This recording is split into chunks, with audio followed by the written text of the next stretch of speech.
Friends, ఈ video కనుక నచ్చితే ఖచ్చితంగా లైక్ ఇవ్వండి. ఎపిసోడ్లోకి వెళ్తే సంజన ఇంటికి వస్తుందన్నమాట. ఇటు బయట హాల్లో ఏమో వివేక్ అలాగే జాను మాట్లాడుకుంటూ ఉంటారు.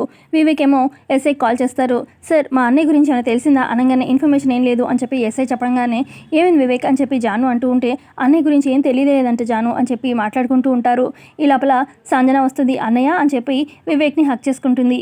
ఏంటి సడన్ సర్ప్రైజ్ అనగానే అయినా ఇవాళ ఏంటి రాఖీ పండగ, నువ్వు నా కోసం ఎదురు చూస్తున్నావేమో ఇంత పొద్దునే లేచి అనుకున్నాను, మర్చిపోయావా ఏంటి అని చెప్పి అడుగుతుంది సంజన.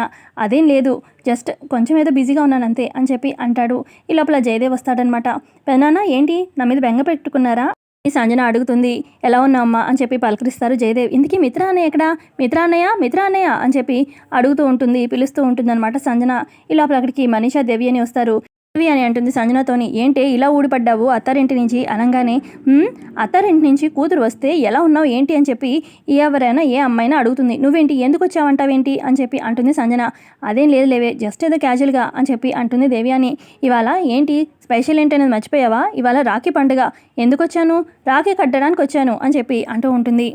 పక్క లక్కీ ఒకతే రూమ్లో కూర్చొని గడవేసుకొని అలిగి కూర్చుంటుంది.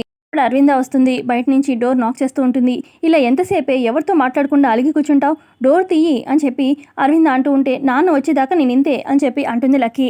నాన్న వచ్చేస్తాడులే అమ్మ, ముందు డోర్ తీయి అని చెప్పి అడుగుతూ ఉంటుంది అరవింద. లేదు, నాన్న నిన్నటి నుంచి వస్తారని చెప్తున్నారు, వచ్చాడా, రాలేదు, ఇప్పుడు దాకా నెక్స్ట్ డే మార్నింగ్ అయింది, రాలేదుగా, నాన్న వచ్చేదాకా నేను ఇంతే అని చెప్పి గట్టిగా చెప్పేస్తుంది అనమాట లక్కీ. ఇక అరవింద చేసేదేం లేక అక్కడి నుంచి పక్కకు వచ్చేస్తుంది. మరో పక్క లక్ష్మి ఆలోచిస్తూ ఉంటుంది. మిత్రగారు ఏమైపోయారు, ఎవరు కిడ్నాప్ చేసి ఉంటారు అని చెప్పి ఇక ఎస్ఐ అన్న మాటలు, ఇటు వివేక్ అన్న మాటలు, ఇటు అరవింద కూడా ఇక గండం అని చెప్పి చెప్తుంది కదా దీక్షితులు అన్న మాటలు, అవన్నీ తలుచుకుంటూ ఉంటుంది లక్ష్మి. ఇక అక్కడున్న దేవుడి ఫోటోకి దండం పెట్టుకుంటూ ఉంటుంది. భగవంతుడా, ఏంటి మిత్రగారికి ఎప్పుడు చూసినా ఏదో ఒక గండం ఎదురవుతూనే ఉంది. నేను ఇన్ని రోజులు అజ్ఞాతంలో ఉన్నాను, ఈ కుటుంబం సంతోషంగా ఉండడం కోసమే కదా, నేను ఇన్ని రోజులు అజ్ఞాతంలో ఉన్నదానికి విలువ లేకుండా చేస్తున్నావేంటి, ప్లీజ్ స్వామి దయచేసి మిత్రగారు ఎక్కడున్నా మళ్ళీ క్షేమంగా తిరిగి వచ్చేలాగా నువ్వే చెయ్యి అని చెప్పి ఏడుస్తూ ఉంటుంది లక్ష్మి. తర్వాత లక్ష్మి కళ్ళు తుడుచుకొని బయటికి రాగానే ఇక అరవింద ఎదురవుతుంది. ఏంటంటే అలా ఉన్నారు అని చెప్పి సంయుక్త అంటూ ఉంటే అప్పుడు అరవింద చెప్తుంది, లక్కీ ఏమో డోర్ తీయట్లేదు, గడ వేసుకుంది, మిత్ర వచ్చేదాకా డోర్ తీయనని చెప్పి తనేమో అలిగి కూర్చుంది. ఇటు చూస్తేనేమో మిత్ర ఎందుకు ఇంటికి రావట్లేదు నాకైతే అర్థం కావట్లేదు, నేను అడగా ఇంట్లో నుంచి వెళ్ళాడు, ఇప్పుడు దాకా రాకపోవడం ఏమో అంత బిజీ ఏంటో నాకైతే అర్థం కావట్లేదు, ఇటు చూస్తే గండాలని చెప్తున్నారు, నాకేం అర్థం కావట్లేదు, చాలా భయంగా ఉంది అని చెప్పి అరవింద బాధపడుతూ ఉంటే ఏం కాదులేనా ఆంటీ, ఖచ్చితంగా మిత్రగారు వచ్చేస్తారు అని చెప్పి సంయుక్త అంటూ ఉంటే అప్పుడు అరవింద అంటుంది, మిత్రకున్న గండాలు మామూలు గండాలు కాదు, తన ప్రాణాలని హరించే గండాలు, ఆ గండాల గురించి నీకు ప్రాపర్గా తెలియదమ్మా, అందుకే వచ్చేస్తాడు అన్నది నార్మల్గా చెప్తున్నావు, నాకు తెలుసు కదా, ఫస్ట్ నుంచి పడ్డాను కదా నేను ఆ బాధ అని చెప్పి అరవింద అంటూ ఉంటే సరే ఆంటీ వచ్చేస్తాలేండి కంగారు పడకండి అని చెప్పి అరవిందాని మెల్లగా తీసుకొస్తూ ఉంటుంది కిందకి లక్ష్మి. ఇక కింద ఆల్రెడీ సంజన ఉంటుంది కదా, ఇక సంజన సడన్గా చూస్తుంది లక్ష్మిని. అరే లక్ష్మి వదిన అని చెప్పి చాలా సంతోషపడుతూ ఉంటుంది. ఇక సడన్గా సంజనని చూస్తుందిగా లక్ష్మి, అమ్మో నిన్ను సంయుక్తలాగా నార్మల్గా ఉండాలి అని చెప్పి నార్మల్గా మెట్లు దిగి రాగానే ఇక సంయుక్తని హక్ చేసుకుంటుంది. వదిన నువ్వు బ్రతికే ఉన్నావా, నాకు ఎంత సంతోషంగా ఉంది తెలుసా, అసలు మేమంతా నువ్వు లేవని ఎంత బాధపడ్డామో, అసలేంటి నాకు ఎవ్వరు ఒక్క మాట కూడా చెప్పలేదు వదిన బ్రతికుందని అని చెప్పి సంజన అందరిని అడుగుతూ ఉంటుంది. ఇలా కోల్పోయిన ఆనందం మళ్ళీ తిరిగి వచ్చినట్టు అయిపోయింది వదిన అని చెప్పి సంజన చాలా సంతోషంగా చెప్తూ ఉంటే అప్పుడు ఇక దేవ్యాని అంటుంది, సంజన నువ్వు కొంచెం ఎమోషనల్ అయింది చాలే, కానీ తను లక్ష్మి వదిన కాదు, తను లక్ష్మిలా ఉన్న సంయుక్త, పెద్ద ఇండస్ట్రియలిస్ట్ జేఎంఆర్ గారు ఉన్నారు, ఆ జేఎంఆర్ గారు కూతురే ఈ సంయుక్త అని చెప్పి అలా పరిచయం చేస్తుంది. అవునా, నేను ఇంకా సారీ సంయుక్త గారు, మా వదినలా ఉండేసరికి నేను కొంచెం ఎమోషనల్ అయ్యాను, ఏమనుకోకండి అని చెప్పి సంజన చెప్తుంది. పర్లేదులేండి అని చెప్పి లక్ష్మి అంటుంది. ఆ తర్వాత సంజన, పెద్దమ్మ ఇంతకీ మిత్ర అన్నయ్యడి అని చెప్పి అడుగుతుంది సంజన.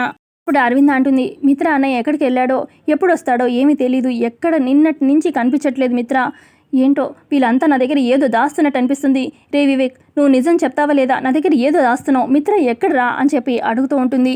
అది పెద్దమ్మ అది అని చెప్పి నానుస్తూ ఉంటాడనమాట వివేక్. నువ్వు చెప్పవురా, నాకు అర్థమైపోయింది, నువ్వు చెప్పవు నా దగ్గర అని చెప్పి ఇక పక్కనున్న జయదేవ్ దగ్గరికి వెళ్ళి ఏమండి మీరైనా చెప్పండి మిత్ర ఎక్కడున్నాడండి అని చెప్పి అరవింద ఏడుస్తూ అడుగుతూ ఉంటుంది. ఇప్పుడు జయదేవ్ వస్తాడు మిత్ర వస్తాడు, నువ్వేం కంగారు పడకు అని చెప్పి అరవిందకు చెప్తూ ఉంటే అబ్బాయి ఏంటండి చిన్నపిల్లకి చెప్పినట్టు లక్కీకి చెప్పి మోసం చేయొచ్చు, తను లోకం తెలియని చిన్నపిల్ల కాబట్టి తనను మోసం చేయొచ్చు, అదే మాటలు నాకు చెప్పి నన్ను నమ్మించాలని ఎందుకు చూస్తున్నారు, మిత్ర వచ్చేలాగైతే ఈ పాటికే వచ్చేవాడు, వాడు రావట్లేదు, వాడికి ఏదో జరిగింది, అసలే దీక్షితులు గారు గండం అని చెప్పారు, నా తల్లి మనసు ఇప్పటికైనా మీరు అర్థం చేసుకొని ప్లీజ్ ఇప్పటికైనా నిజం చెప్పండి అని చెప్పి అరవింద అంటుంది. ఇక జయదేవ్ చెప్తారు, అది అరవింద మిత్రని ఎవరో కిడ్నాప్ చేశారు అరవింద అనగానే, మిత్రని కిడ్నాప్ చేయడం ఏంటండి అని చెప్పి ఇక ఆ మాట వినగానే అరవింద ఒక్కసారిగా కుప్పలు కూలిపోతుంది, కళ్ళు తిరిగి కింద పడిపోతుంది. ఆ తర్వాత ఇక అరవిందకి మెలకు తెప్పిస్తారు, ఇక సోఫాలో కూర్చోపెడతారు, వాటర్ తాగుతుంది. ఆ తర్వాత అరవింద అడుగుతుంది, అదేంటండి మిత్రని ఎవరండి కిడ్నాప్ చేసింది, ఎవరు చేసుంటారు అని చెప్పి అడుగుతుంది అరవింద. ఎవరు అంత ఇదిగా పగబట్టారు, ఎవరైనా తెలిసిందా, ఎవరు చేశారు ఈ పని అని చెప్పి అరవింద అంటూ ఉంటే, ఇంకా ఏమి ఇన్ఫర్మేషన్ తెలీదు, పోలీసులు అదే పని మీద ఉన్నారు, ఎంక్వైరీ స్టార్ట్ చేశారు అని చెప్పి చెప్తూ ఉంటారనమాట జయదేవ్. అయ్యో మిత్ర మిత్ర అని చెప్పి ఏడుస్తూ ఉంటుంది. ఏం కాదంటీ, పర్వాలేదు, మిత్ర గారు ఖచ్చితంగా వెనక్కి తిరిగి వస్తారు అని చెప్పి లక్ష్మి ధైర్యం చెప్తూ ఉంటుంది. మరోపక్క ఇక అరవింద వాళ్ళ ఇంటికి వస్తారనమాట అర్జున్ అలాగే జున్ను కారులో దించి దిగుతారు.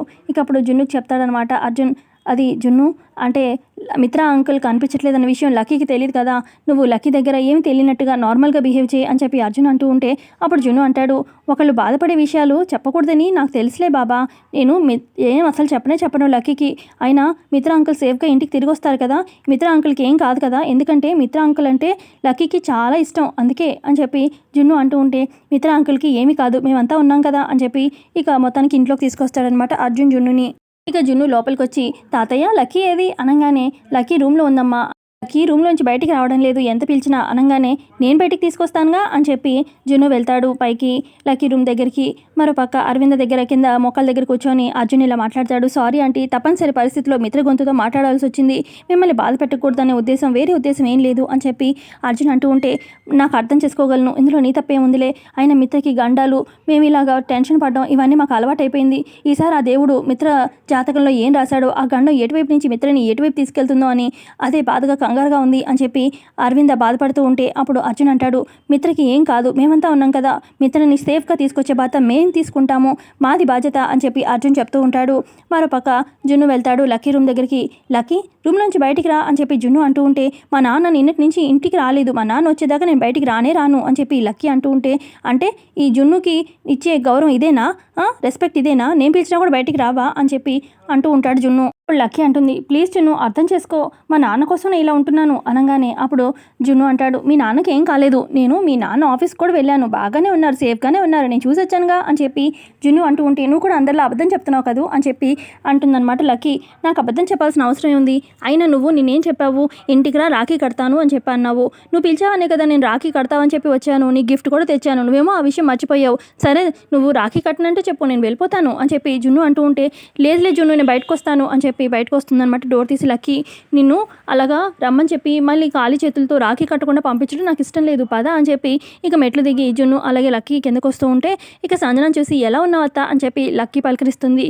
ఇక లక్కీకి ముద్దు పెట్టి, బాగానే ఉన్నాను, నువ్వెలా ఉన్నావు అని చెప్పి సంజన అంటూ ఉంటే, నేనేం బాగాలేనత్త, నిన్నటి నుంచి మా నాన్న కనిపించట్లేదు, ఇంటికే రాలేదు, ఇక్కడ అందరూ ఒక రీజన్ ఏదేదో చెప్తున్నారు, నాకేమీ నమ్మబుద్ధి కావట్లేదు అని చెప్పి అంటుంది లక్కీ.